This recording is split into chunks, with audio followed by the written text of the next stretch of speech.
Hey all, birds on the bat back here finally again after 2-3 months is it? I've been in Europe. I've been doing research towards my dissertation, so I apologize for not having posted anything on the channel, but I'm back now. I'm in the States. I'm gonna be here for the rest of the year until next summer. I've got a lot of content ready to put out, lots of pickups, purchases. I'm still buying cards for grading, even though PSA is shut down. Um, I have orders coming back, so a lot of good stuff hopefully coming up in the near future.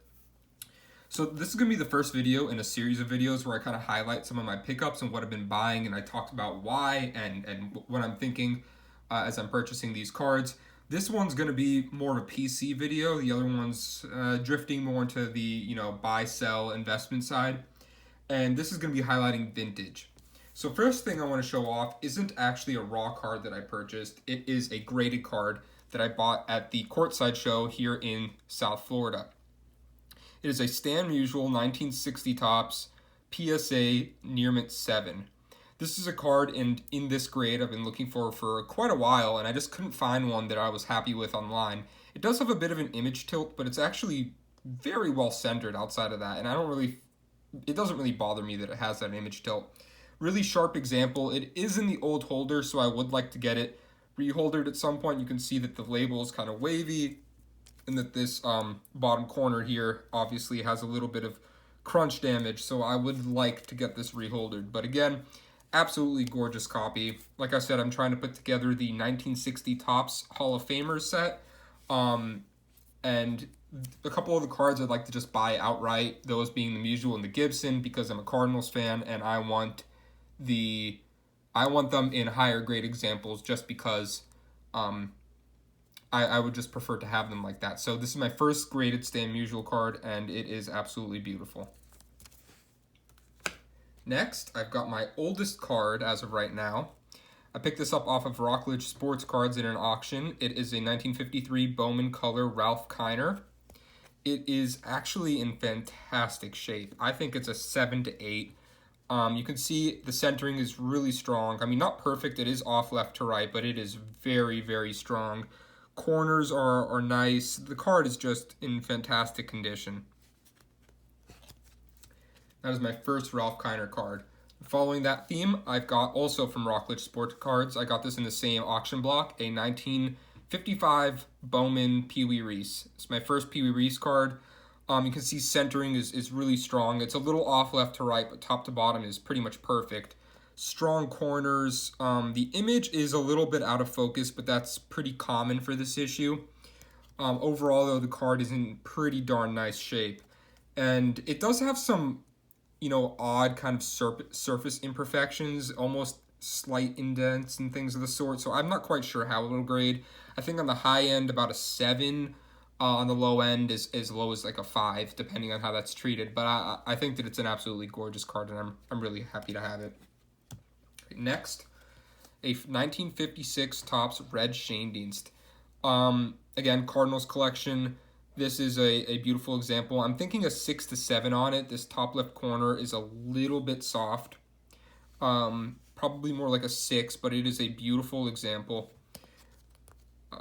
First 56 card, so really glad to have it. That corner is a little soft as well. Then adding to that 1960 Topps run, here is a Mini Minoso. Not a Hall of Famer, but a player that I expect to fully get in at some point in the near future, just because of his role in, helping to break the color barriers of baseball, and he was a fantastic player in his own right. So this is the Mini Minoso. It's an okay copy. I thought it looked better in the listing photos, but the corners do have a little bit of, they're a little pushed in. So I'm thinking as low as a 5, probably a 6. On a really good day, it could pull as high as a 7, but I think a 5 to 6 is more likely. Next, I've got a 1960 Jim Bunning. This is the second one that I've got, but this one is virtually perfectly centered. The other one is off the PSA, and I highlighted it in another video. This one was actually in an SGC slab. It was an SGC 6.5, and I purchased it for cheap and cracked it out. At first I was kind of just planning to keep it in the SGC slab, but I never really warmed up to it. I know there's a lot of SGC collectors out there and vintage collectors who love SGC, and I have absolutely no issues with the company. I think that what they do is great. and I wish that I really loved them more because they're, well, just a few minutes north of me down here in South Florida. But I just did not really care for the look of the slab, just I guess a personal preference thing. But here is the 1960 Jim Bunning. Again, I already have one off at PSA. I think this one's a little nicer though, and it would probably grade about a 7 with PSA. I think a 6.5 is a little harsh. So, see how that does. Next, I've got the 1960 Topps Jim Cott rookie. Not in the Hall of Fame, although, again, another player that I fully expect to make it. I mean, just a nice example. It does have some of this inking on the front, but that's extremely common for the issue. There's minimal of it, though, on the face, and that's what I was really looking for because it's frequent that you'll see a lot of that inking on the face if you look for examples online.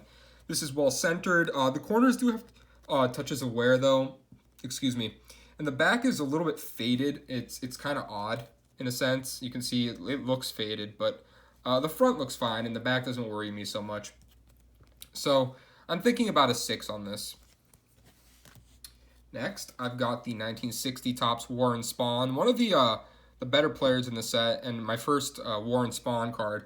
You can see it has a few very light print lines in the image and one down here that runs through the text. Again, I've been trying to go away from print lines with this set because they're pretty common, but those were minimal and didn't really bother me. You can see this is a pretty off-centered copy. It's definitely pushed up towards this right-hand corner, but it's still, fairly well-centered enough that I still don't think that it looks particularly bad, and it's extremely sharp. I mean, it is an incredibly sharp copy. I'm hoping for a 7 on this, given the centering. Otherwise, if we're better centered, I'd be hoping for an 8. Next, I've got a 1960 Topps Bill White. For the Cardinals PC, it's a second-year card. He was a 7-time Gold Glover at first base, so really just excellent player. This card was pulled out of a pack in the summer of 2020, I believe it was. And I've seen the video online. The video's on YouTube somewhere of some ripper ripping a 1960 Topps wax pack. And in it was a Red Schoendienst Hall of Famer, this Bill White card, there was a Don Larson, and surprisingly enough, there was the Mickey Mantle. But I ended up purchasing this off of a seller who had sent it to SGC, and it got an SGC 7. I thought that was way, way too harsh. It is absolutely gorgeous. I mean, it's not perfect, but it is beautiful. It does have some print errors, as you can see, but it is nonetheless some of these bubbles, but it is a stunning copy. I think it's an 8 to 8.5. Next, I've got my second Stan Musial card, a 1962 Topps. This is going to be my first 62 card I'm sending off to get graded. I actually purchased this card with eBay bucks, so it's completely free for me. You can see the centering's pretty strong. It's a little off left to right, but it's nonetheless a pretty well-centered example. A little touch of white on that corner, a little touch on that corner. I'm thinking a 6 to 7, really hoping for the 7 on this copy. 62 is a really notoriously difficult set to grade because of the solid colored borders, but this is a really nice example of the Musial, and I'm really happy that I was able to pick it up. Next, I've got a 67 Topps Lou Brock. Beautiful image, colors fantastic, the clarity's gorgeous. You can see the card is a little bit tilted and skewed. The border on the left-hand side gets thicker as it goes up, and on the right-hand side it gets thinner, which makes the image look tilted, although it actually isn't. The card itself is tilted. But it's a really, good condition example. I'm hoping for about a 7 on it. Same set, cards clubbers, Lou Brock and Curt Flood. Really well-centered example. Hoping for about a 7 on this. Not quite as sharp as the Lou Brock base, but just a absolutely gorgeous card. Then I've got a 68 Topps Orlando Cepeda All-Star, one of his few cards from his 3-year tenure on the Cardinals. Just a really sharp example. I think I picked it up for $2 online. That's part of I tacked it onto a bigger order. Same deal, 68 Lou Brock All-Star. This card is absolutely stunning. Just like the Cepeda, but this one's even better centered and is unbelievably sharp. There's a little touch of white on that corner, so I'm thinking probably about an 8 on this, the same as the Cepeda. Then I've got a 1970 Topps Fergie Jenkins, not particularly well centered, although the image is fantastic. Sharp corners, a nice example. I'm thinking of probably about a 7, although um, it's not a very presentable 7. The centering's not particularly good. Same thing with this. Got this from the same seller, a 1970 Topps Rod Carew. Centering isn't particularly good, but the image is great. Corners are strong, edges are strong. I think about a 7 is fair for this copy as well. Then I've got a card that both scares me and makes me very excited. I've got here a 1971 Topps Willie McCovey. I purchased this off of a reputable big dealer on eBay, so let's hope that it's not altered, although I have these worries because of the notorious black borders of this set and them being so clean on this card. I mean, it's a normal thing to be worried about that it's such a clean copy for such a easily damaged set. But it is a beautifully centered, beautiful card. Touches of white on the corners, but otherwise, I mean, absolutely gorgeous. I'm thinking about an 8 for this. Let's hope that happens and that it doesn't come back as altered or trimmed, but I'm willing to take the chance, just given how nice this card looks. Then I've got a resubmission from that big football submission. This came back as min size, but it's no different size from any of the other cards that were graded, or at least some of them that were graded. So I'm just going to send it in again. Just the Gene Hickerson, lower level Hall of Famer. Really well centered though, nice looking card. Then I've got a 1978 Topps John Stallworth rookie, Hall of Fame wideout. Just a nice example, not perfect by any means. A little touch on that corner.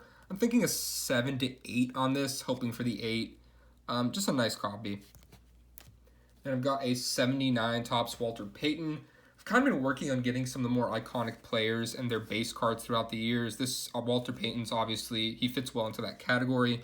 A really well-centered example with a nice picture, nice clear image. Corners have touches of wear. The one that really worries me is this top left corner. You can see that it is a little worn there. So hard to say. I'm hoping for a 7. I expect it'll probably end up with a 6, but I'm hoping that the overall eye appeal of the card with the centering and such will pull it past this corner into a 7.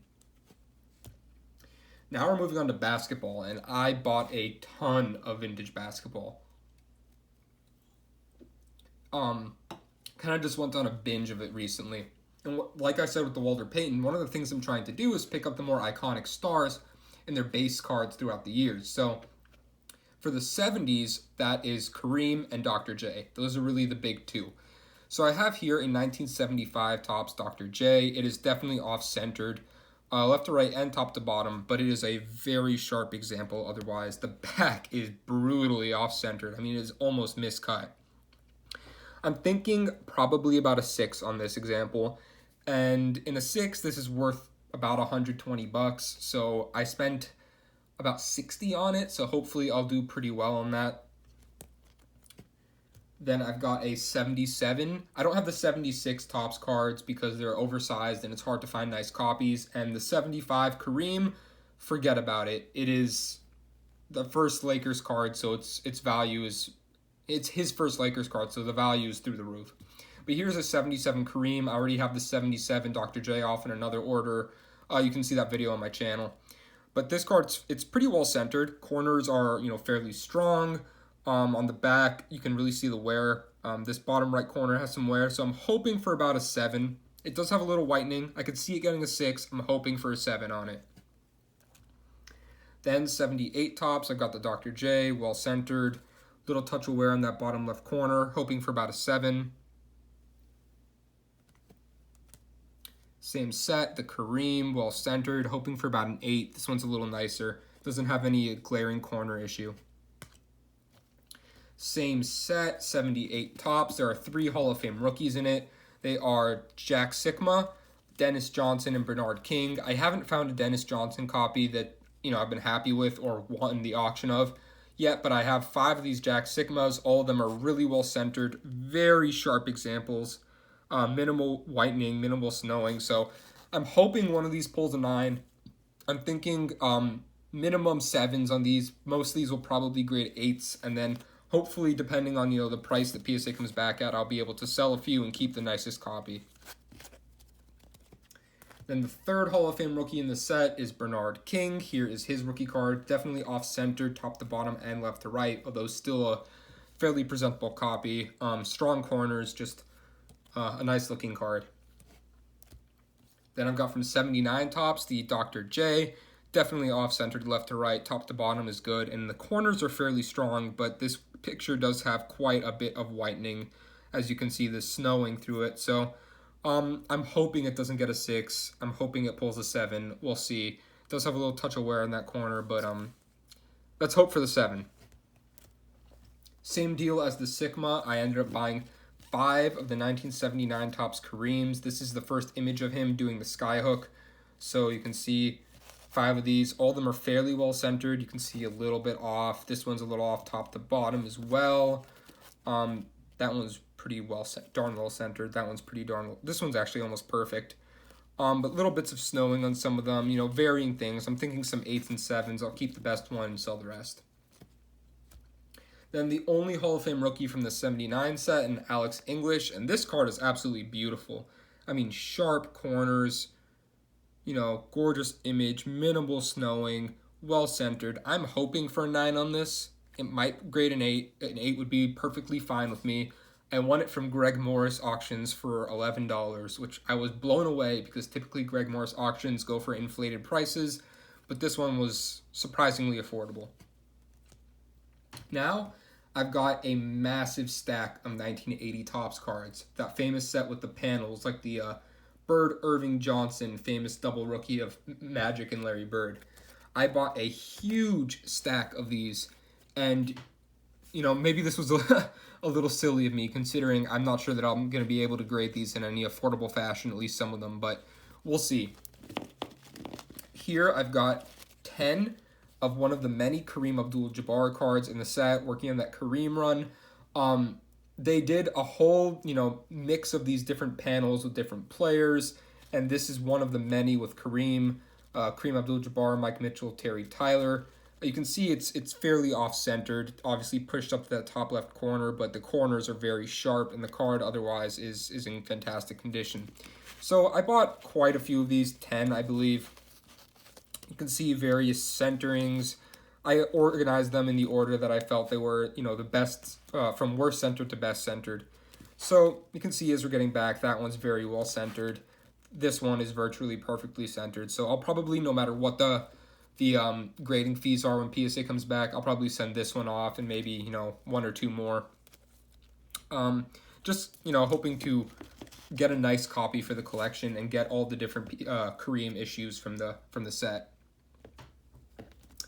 Next, I've got, here is one of the many Dr. J cards, the only one I ended picking up, but this is Dr. J in the center, fairly well centered. I'll probably send this off no matter what the cost. That bottom corner is not particularly strong though. It almost looks clipped, although on the back it doesn't seem to be.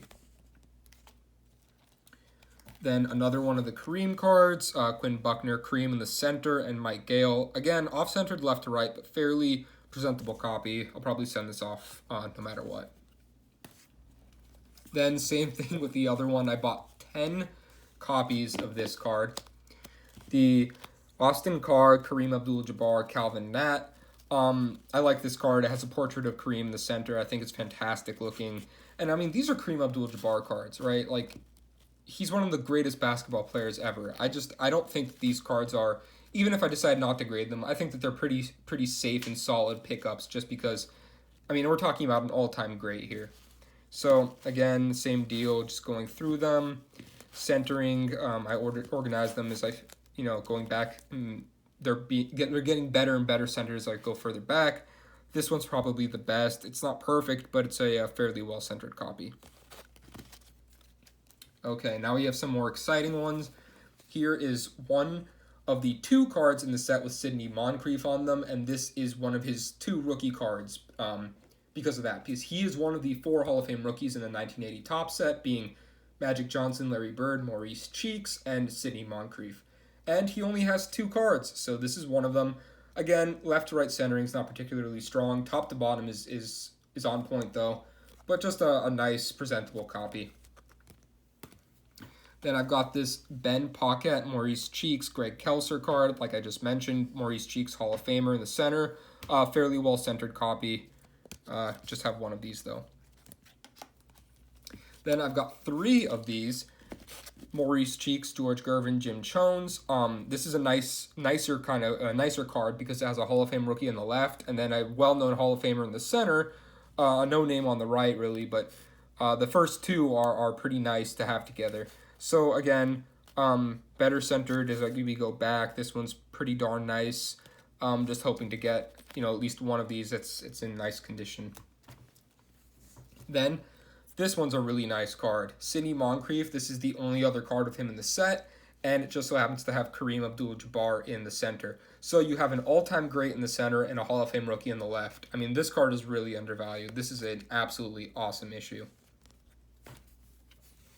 Then I've got 2 of these. It is a Larry Bird rookie card, and these are surprisingly cheap. I mean, all the money is funneled to that one card, the Bird Irving Johnson card. Because cards like this, even in a 7, they go for well over $100, but at the same time, you can get raw copies like this for $40, $50. So I've got 2 of these Fred Brown, Larry Bird, Ron Brewer cards. Then I've got 1 of this John Long, Magic Johnson, Ron Boone rookie card of Magic in the middle there. Fairly well centered.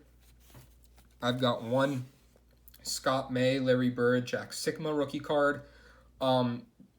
Obviously Larry Bird rookie in the middle, and then Jack Sikma is a Hall of Famer. So nice little 2-person issue there. And then the big 2 that I have 2 Maurice Cheeks, Magic Johnson, Ron Boone rookie cards.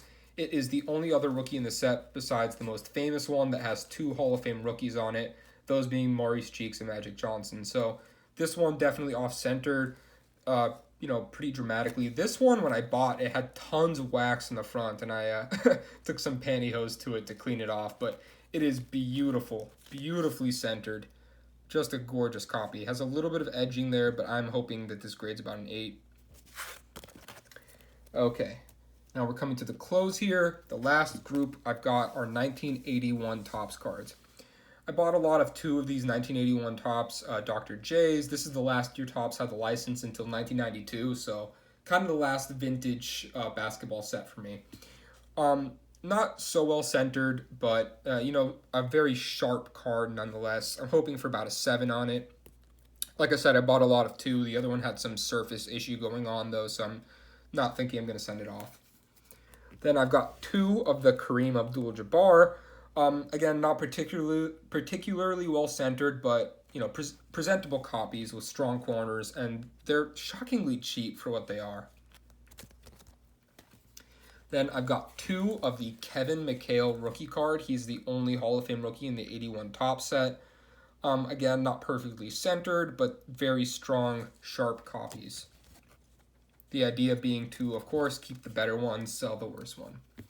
Then I've got 4 of the Super Action card of Kareem Abdul-Jabbar with an image of him doing a skyhook over Hall of Famer Elvin Hayes. What's noteworthy, a lot of these cards, they were obviously taking the pictures in Washington, because if you look at the images, they all seem to be against the Washington Bullets at the time. So you've got Wes Unseld, Hall of Famer, and Elvin Hayes in the Kevin McHale card, Elvin Hayes in the Kareem Abdul-Jabbar card, and so on. But again, some of these are fairly well centered. That one's pretty well centered. Again, keep the best copy, sell the others. And the last 2 are the Dr. J in Actions or Super Actions. Again, just looking for a nicer grade, and then I'll sell the worst one. The copy on the left looks really well centered, so I'll probably end up keeping that one. I fully expect this to, grade pretty darn well.